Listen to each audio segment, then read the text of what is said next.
Baik, Assalamualaikum warahmatullahi wabarakatuh. Di sini nama saya Zakaria Fahmi Rizaldi. Saya melakukan KKN yang judulnya meningkatkan ekonomi masyarakat.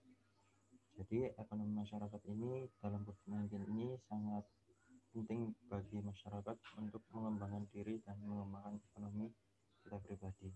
Jadi, dalam meningkatkan ekonomi yang pertama yaitu motivasi.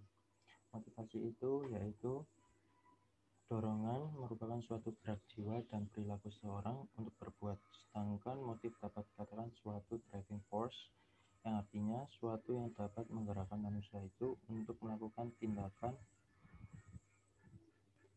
atau perilaku, dan di dalam tindakan tersebut terdapat tujuan tertentu. Jadi, untuk meningkatkan ekonomi, kita harus menentukan tujuan kita untuk kenapa kita mencari uang dan apa yang harus kita inginkan dalam penggunaan uang itu. Ini dalam COVID-19 ini kita bisa untuk kebutuhan sehari-hari.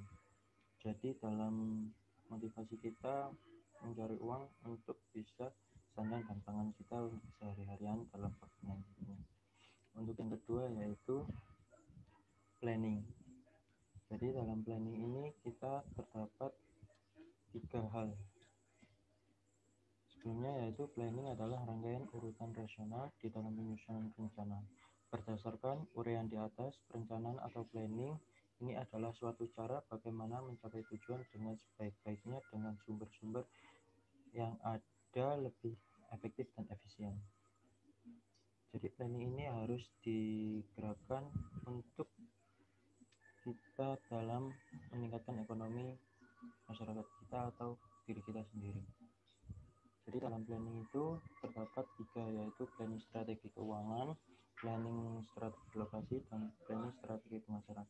Jadi planning strategi keuangan yaitu untuk kita mengelola keuangan kita, yaitu dari pembelian dan kita menjual barang kita tersebut. Jadi kita membeli barang-barang dalam UMKM itu kita jumlah atau kita bisa menganalisis SWOT, analisis break even point. Jadi dalam break even point itu kita harus menghitung semua pembelian kita untuk bahan-bahan kita yang saat kita jual. Jadi yang kedua yaitu planning lokasi. Dalam planning lokasi ini kita harus mencari dalam skema-skema yaitu kepadatan penduduk, jumlah pesaing, penghasilan, dan kompetisi. Jadi dalam kepadatan penduduk ini kita bisa melihat bahwa masyarakat membutuhkan atau membeli barang kita atau tidak. Yang kedua yaitu jumlah pesaing. Jadi kita harus melihat pesaing-pesaing kita sebelum kita mau menjual atau melakukan UMKM tersebut. Yang ketiga yaitu penghasilan. Jadi di sekitar kita apakah banyaknya seorang itu melakukan UMKM ataupun seorang bekerja. Jadi kita bisa melihat penghasilan dari lokasi tersebut. Jadi yang keempat yaitu kompetisi. Kompetisi ini sangat berpengaruh dalam planning kita. Yang ketiga yaitu planning strategi pemasaran. Dalam planning strategi pemasaran itu kita terdapat tiga lagi, yaitu yang pertama target standar untuk yang dicapai, yang kedua kenali kompetitor, yang ketiga manfaat sosial media sebagai pemasaran. Jadi yang pertama yaitu target standar untuk yang dicapai. Jadi dalam planning itu kita harus menentukan dalam sehari ataupun dalam berbulan atau dalam bertahun kita harus bisa mendapatkan keuntungan yang kita inginkan dalam motivasi tersebut. Jadi keuntungan itu mungkin kita bisa melakukan pengembangan ataupun kita untuk kebutuhan sehari-hari. Yang kedua yaitu kenali kompetitor. Kenali kompetitor ini kita sangat harus bisa mengenali kompetitor menggunakan pemasaran seperti apa. Yang ketiga yaitu kita harus memanfaatkan sosial media sebagai pemasaran. Jadi kita dalam UMKM kita melakukan penjualan makanan atau minuman ataupun barang-barang yang diperlukan dalam COVID-19 ini. Jadi kita memanfaatkan sosial media melalui WhatsApp, kita bisa mempromosikan jualan atau dagangan kita terhadap teman-teman kita atau rekan-rekan kita. Yang kedua, kita bisa melakukan dengan Instagram dengan mempost foto seindah mungkin atau semenarik mungkin agar dilihat dan memberikan promosi yang dimana promosi itu tidak terlalu merugikan untuk diri kita sendiri ataupun dalam UMKM kita. Yang ketiga yaitu melalui Facebook yang hampir sama dengan Instagram. Kita bisa memanfaatkan sosial media ini. Mungkin dalam UMKM ini mungkin penjualan makanan atau minuman kita bisa menggunakan yaitu GoFood. Kita bisa mendaftarkan UMKM kita kepada GoFood yang dimana kita tidak selalu mengandalkan WhatsApp, Facebook, dan Instagram. Jadi kita bisa memanfaatkan GoFood tersebut.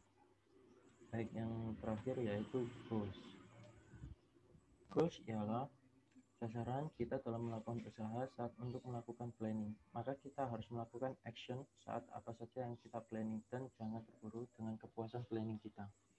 Jadi saat kita sudah memplanning, kita harus melakukan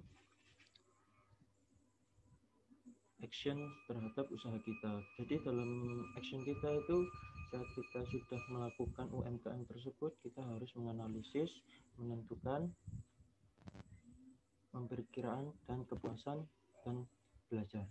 Yaitu saat kita melakukan UMKM, kita harus menganalisis bahwa hari ini ataupun 1 bulan sebelumnya apakah mengalami peningkatan atau sebuah penurunan. Jika mengalami penurunan, kita harus mengembangkan usaha kita, yaitu dengan mungkin melakukan promosi ataupun yang untuk meminat para pelanggan. Yang kedua yaitu menentukan. Dalam penentuan ini apakah dalam sebelumnya kan kita menganalisis. Jadi sebelum menganalisis itu kita bisa menentukan apakah kita akan lanjut ataupun tidak. Yang ketiga yaitu memperkirakan. Jadi kita memperkirakan apakah usaha ini bisa berjalan selamanya atau hanya saat-saat sementara, yaitu kayak contoh makanan yang begitu viral banyak diminati, setelah itu mungkin 1 tahun atau 2 tahun ke depannya tidak mengalami peningkatan. Jadi dalam memperkirakan itu kita jangan mempuas diri dengan hasil keuntungan yang lebih dalam 1 bulan itu. Mungkin kita harus kepuasannya itu dalam hitungan tahunan ataupun tidak hitungan bulan atau mingguan atau harian. Jadi kita harus memperkirakan itu kepuasan untuk diri kita sendiri untuk tahunan. Jadi apakah usaha UMKM kita ini bisa berlanjut sampai 2 tahun atau 3 tahun. Jadi dalam kepuasan itu kita bisa belajar dengan menganalisis, menentukan dan memperkirakan apakah usaha kita bisa berjalan dengan lancar. Sekian dari presentasi saya. Jika ada salah kata ataupun perkataan, saya mohon maaf. Jika kalian ingin bertanya soal UMKM atau ingin meningkatkan UMKM kalian atau masyarakat, silakan komen di bawah. Sekian, wassalamualaikum warahmatullahi wabarakatuh.